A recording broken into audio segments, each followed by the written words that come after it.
soy Marcia Margot Espinosa Rivera, propietaria del Frigo Carito, Comisariato del Pollo, aquí en Tumbaco.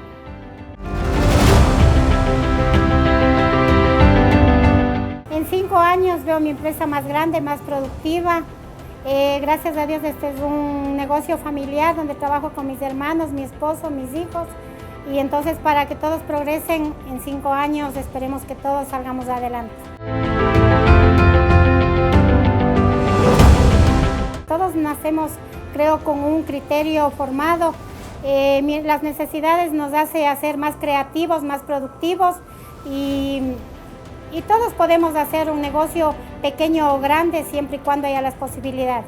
También soy empresario, yo soy Ecuador.